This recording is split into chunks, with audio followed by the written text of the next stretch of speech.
braćo, dobroveče. Jao! Dobroveče. Iz geta koji su upravo imali nastup u Kosovskoj Mitrovici, jako je bilo dobro.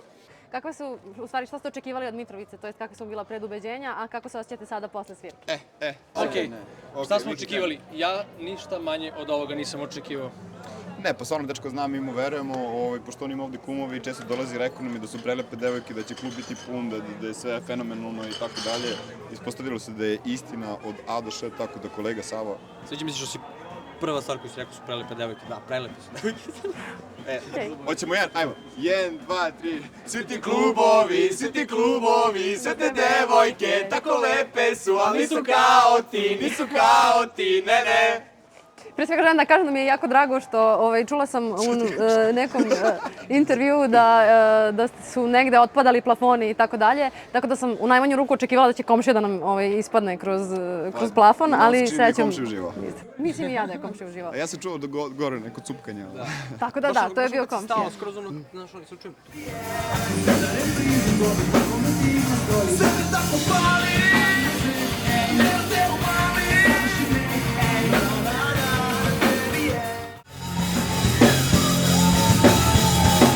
Mislim, nema baš tako puno punk bendova, vi ste počeli kao punk band, je li tako?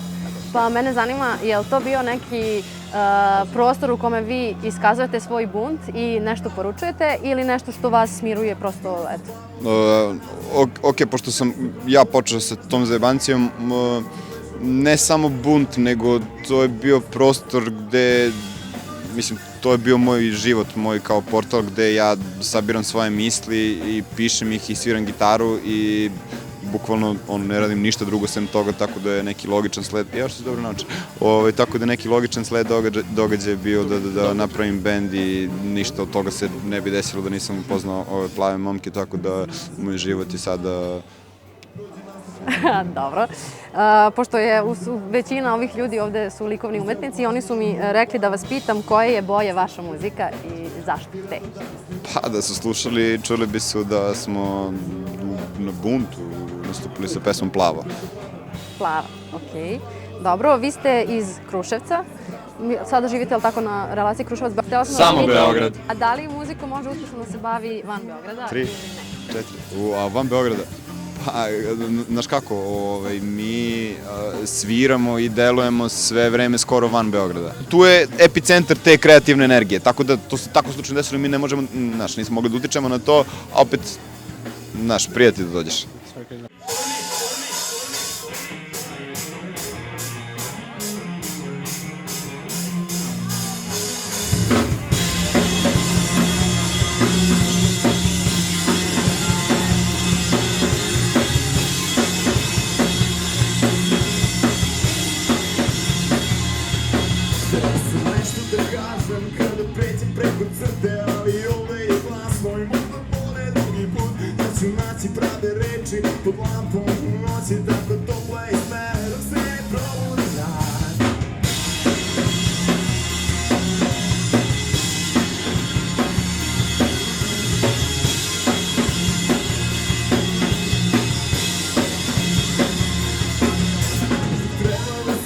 Da ti priđem i kažem vidi, juče sam ustao iz mokrog kreveta, ali sam stigao negde i sad je vreme novih stvari, pa bi šolju tople kafe kad idu na dan.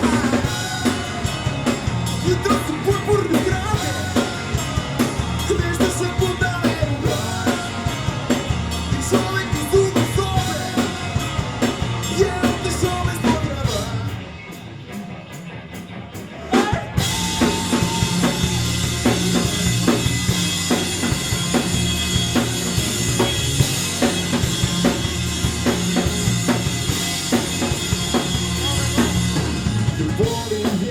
Setno vreme, nema plača, doba gledanja kroz prozor kako vozovi beže. Ja počinjem da dišem kad se pomirim za njima, da se rađa nešto jako, stvarno ne mogu od tome. Jutro su purpurne zgrade, nešto se podale i čovek iz uga zove, je otišao bez pozdrava. Jutro su purpurne zgrade, nešto se podale čovek iz uga zove,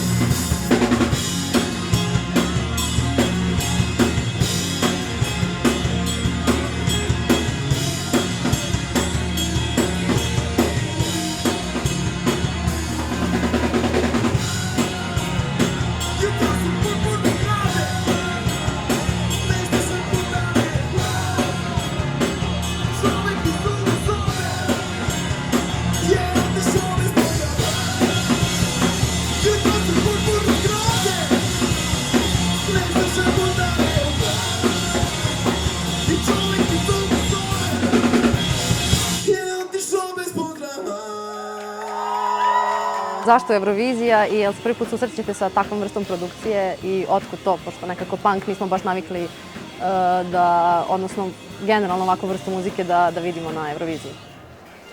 Ajde krenemo ovako. Prvo što,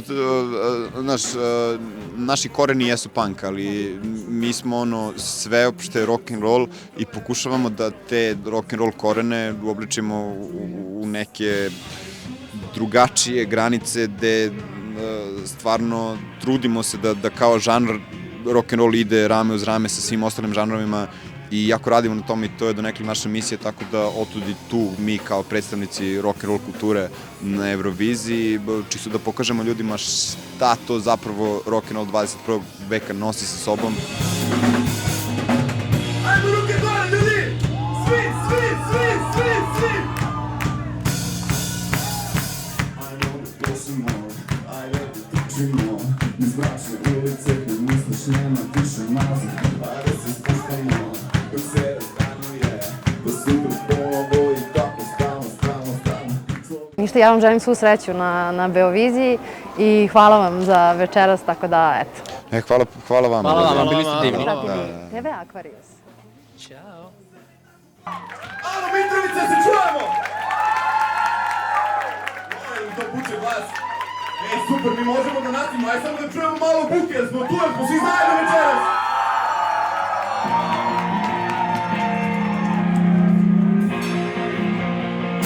Jeste slušali album, ajmo da plešemo? Ajmo da plešemo! Ajmo da plešemo! Ajmo da plešemo! Ajmo da plešemo!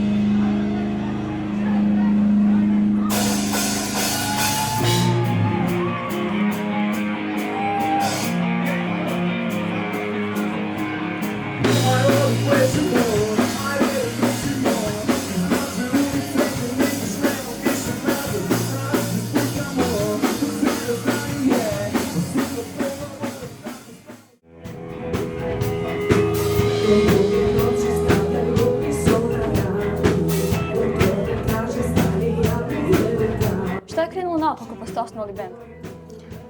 Sve je krenulo naopako.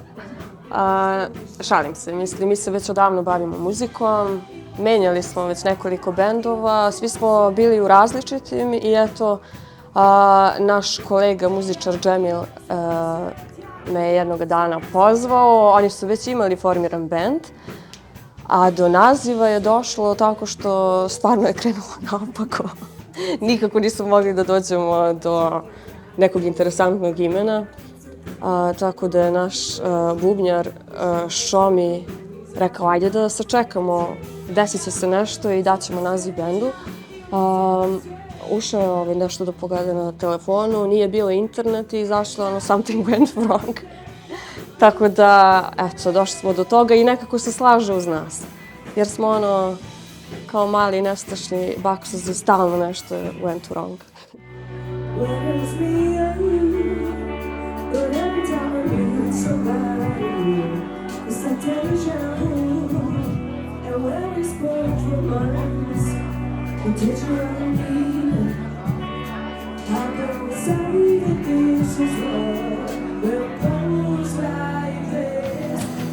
Da li je lakše zvanje influencera ili muzičara?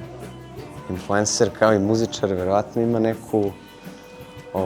neki uticaj na društvo u kome živi i s kim živi.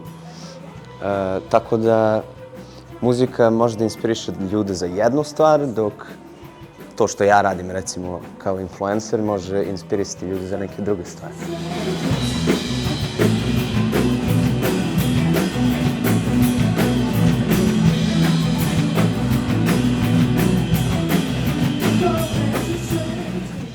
S obzirom da je Mitrovica grad muzike, a da ti od skora držiš klub pri Mitrovačkoj rock školi, koliko je to značajno za omladinu u ovom gradu, s obzirom da se ne bave mnogi? Uglavnom, zato mi postojimo, da bi se deca malo više sklonila sa ulice i možda bi im to donelo neke nove ljubavi, ambicije i možda bi krenuli da se bave dalje. Nisu ni svesni šta mogu, a šta ne mogu.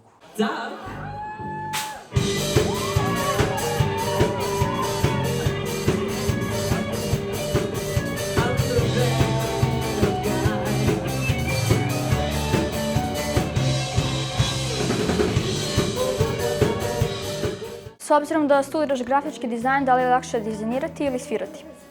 Pa pošto sam u svetu grafičkog dizajna sveže meso, nekako tu si još nisam toliko pronašao da bi mi lakše bilo. A ovamo, pošto nema nešto mnogo basista u gradu, to mi samo dođe prirodno, onako, napravi se neki bend, kao treba nam basista i eto, ja sviram. Hteo, ne hteo.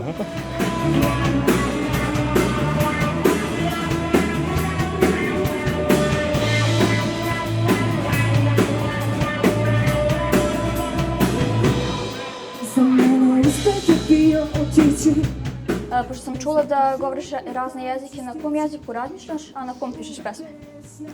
Pa na kineskom razmišljam, na indijskom, šalim se. Ja govorim srpski, albanski, engleski. Do kasno sam pisala pesme na engleskom, tako da sam i počela i da razmišljam na engleskom, jer sam valjda mozak tako navikao. A već 2-3 godine radim na tome da pišem pesme na srpskom, tako da eto sada razmišljam i na srpskom. Baš lepo.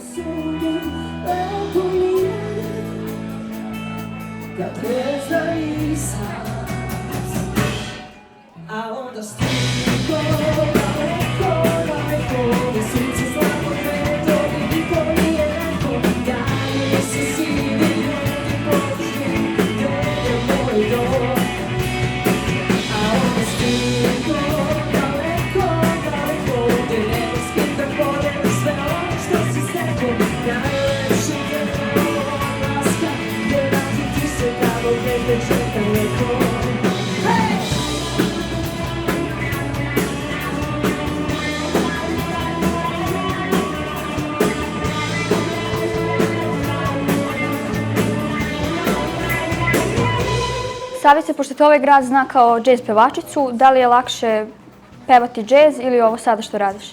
Pa nije lako ni jedno ni drugo, u džez sam ušla dok sam još bila, što bi Nekić malo pre rekao, sveže meso. I trebalo je da se, mislim, džez je jako zahtevan za izvođenje, tako da, ja nisam išla u muzičku školu, tako da je trebalo se dosta stvari da se tu pohvatam. A ovo nije lako zato što nisam svirala pa 3 godine minimum. I onda sad se još su mi ukočeni prsti, ali bit će to bolje. Uglavnom, ovo je nešto možda što se meni lično više sviđa, jer džez je možda bio neki, da kažem, korak u istraživanju toga šta to meni najbolje leži.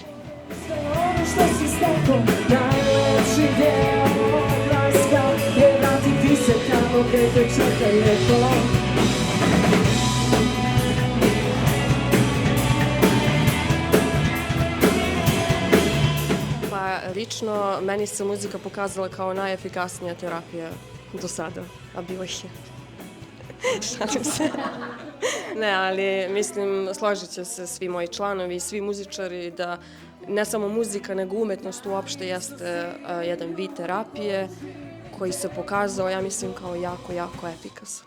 A onda stigo daleko, ovdje sunce slabo kreto i niko nije rekao da nisu sivi ljudi podhini tebe moj dom. A onda stigo daleko, gde nema s kim da podeli sve ono što si stekao. Najveći deo odlaska je vratiti se tamo gde te čeka neko.